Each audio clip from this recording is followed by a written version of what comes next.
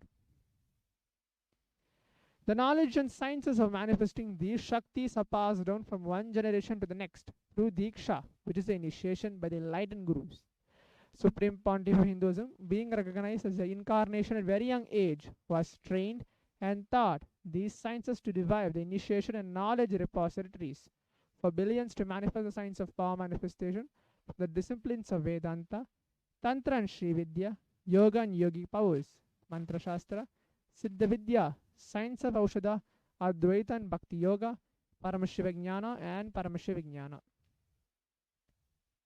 So, how to awaken the divine Shaktis in us? Manifesting Shaktis, every ultimate truth, which is the Jnana, mapped into your consciousness, Prajna, manifest as a possibility and power of every being, Prajnana. The science of power manifestation is authenticated through four Diksha is the direct which are called Pramana. The first is the Shastra Pramana, the eternal unchangeable truths revealed in the source scriptures. The Apna Pramana, which are the experience and results of Aptas or authorities of Hinduism, the Vedic rishis and scientists who have time tested and verified the science. Atma Pramana, which is the account of the Supreme Pontiff of Hinduism, Bhagavan Nithyananda Paramashivam, this millennium's avatar, personal experience of power manifestation. The Pratyaksha Pramana, which are called the empirical evidence from observation and scientific experimentation. Vedas are the ultimate superior authorities for Hindus. Vedas are the pure science where the ultimate truths are explained. Agamas are the scriptures with applied technology, the applied science is expanded. Vedas and Agamas, Vedagamas are given the status of Shruti as they are directly revealed by Paramashiva. They are the ultimate, eternal, unchangeable truths. A reference cited from the Shastra source scriptures is called Shastra Pramana. Let us now get ready to witness a very unique and exciting demonstration of the power of third eye. The Shastra Pramana. Kapalantarmano nyasya tishtanmilitalochanaha kramena manaso dardyat lakshayed lakshamuttamam. The translation goes, by fixing the mind on inner space within the crown center and sitting stably without any movement, having the eyes closed in succession, by the stability of the mind and inner space, through the power of the third eye, one directly sees the ultimate goal, Lakshyam, by having the vision beyond the sight that reveals any object or place, attaining the space of oneness with the source Paramashiva. In the Hindu Purana, which is the Bhagavad Gita, Bhagavan Krishna initiates Arjuna under the power of third eye to behold Krishna's Vishwarupa Darshan, the vision of his cosmic form. The 11th chapter of Bhagavad Gita, which contains a description of Bhagavan Krishna's cosmic form, is completely narrated by Arjuna as he sees Bhagavan Krishna through his third eye. In Swamiji's own words, the first experience that I was able to see everything Inside and around outside me, broke. above me, the whole 360 degree, 10 directions, below First me, everything. experience I is that I was not able only to I was able see to see, I was everything able to feel, around experience me, all of above that. me. The Praktiksha Pramana, which are the study measures and comparing metabolic cell activity of the brain in conscious and meditative states. When doing daily activities, high activities is measured in the brain where the third eye is located. When in deep samadhi state, only the third eye region is active and almost 90% of the brain is rest at peace. Sakshi Pramana is this rare sacred science of third eye awakening is being made available to humanity for the ultimate enrichment and conscious evolution by the Supreme Pontiff of Hinduism. Swamiji embodies the most profound yogic state that surpasses all bounds of time, space, and matter. Swamiji is gifting this pure great science of third eye awakening along with many other spiritual sciences through initiation, which are called the Diksha. Millions of people have been initiated by Supreme Pontiff of Hinduism and are experiencing the profound results as extraordinary powers in their everyday life. Let us now witness the live Sakshi Pramana, the demonstration of the power of third eye, with the Balasans and Nithyananda yogis.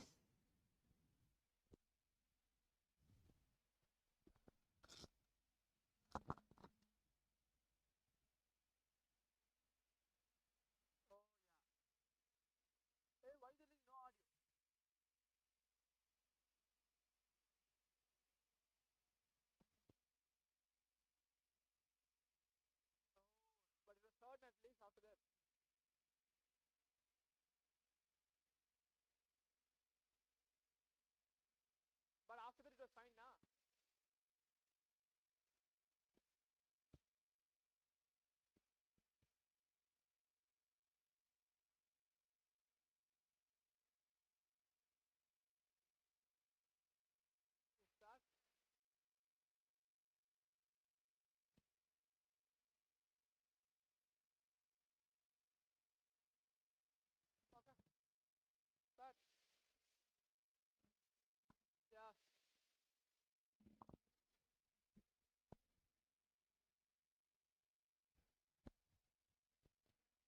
Now we'll be entering the power manifestation demonstration directly. In my hands, you can see this is the blindfold. This blindfold is completely tested by the ophthalmologist and there's no visibility of any light which can pass through this blindfold. The behind is a sponge and there's an adjustable strap around it and there's a thick acrylic sheet in the front. So when you wear it upon, you can tighten it up as much as you can, tighten and loosen it up. And when you wear, there's a complete dark pitch black in color. So today what's going to happen is we're going to have the Facebook live comments getting projected out there side by side and a pulled out post from the Supreme Pontiff of Hinduism Facebook page and a jumbled upon words as it is the same. So the next step for connecting with the space of oneness, having the simple obedience and simple cognition that Paramashiva is real, He has the Atma Pramana inside himself as a medium, as a channel, being a Sakshi Pramana to demonstrate this power of third eye just by the initiation of the Swamiji. Now, all of us will be chanting the Mahavakya once I wear the blindfold and completely blindfold myself.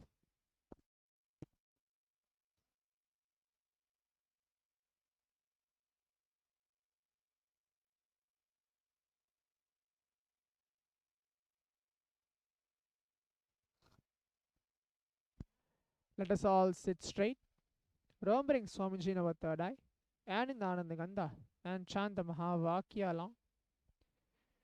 Om Nithyananda Paramashivoham. Om Nithyananda Paramashivoham. Om Nithyananda Paramashivoham. Om Nithyananda Paramashivoham. Om Nithyananda Paramashivoham. Om Nithyananda Paramashivoham.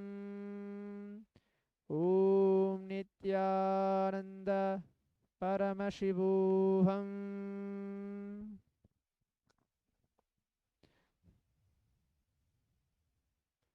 The first comment is from follower anniversary Benaya Amatya Har Har Ajit Kumar.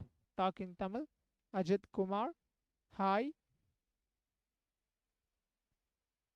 Manitya Saralananda with an heart emoji.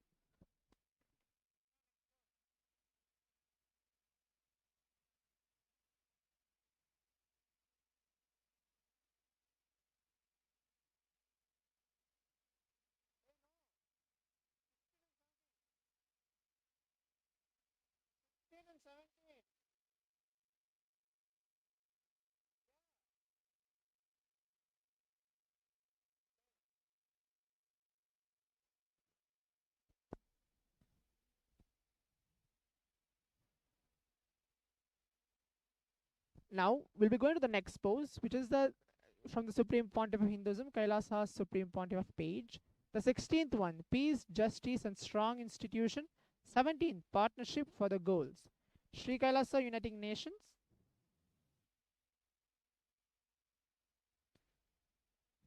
Sri Kailasa Uniting Nations against persecution and genocide. Sri Kailasa Uniting Nations against defamation and hatred. Sri Kailasa Uniting Nations against torture and inhuman treatment. Sri Kailasa Uniting Nations against contemporary forms of slavery. Sri Kailasa Uniting Nations for persecuted religions. Sri Kailasa Uniting Nations against persecuted and terrorism. Sri Kailasa Uniting Nations against corruption in government. Sri Kailasa Uniting Nations for gun control. Sri Kailasa Uniting Nations for peacekeeping. Sri Kailasa Uniting Nation for prisoners' rights, for ethical law practices against lawfare, for democracy and uncorrupt elections. The freedom for peaceful assembly. Sri Kailasa Uniting Nations for international court of law. Sri Kailasa Uniting Nations against targeted killings and drones. So now let's move on to the next post.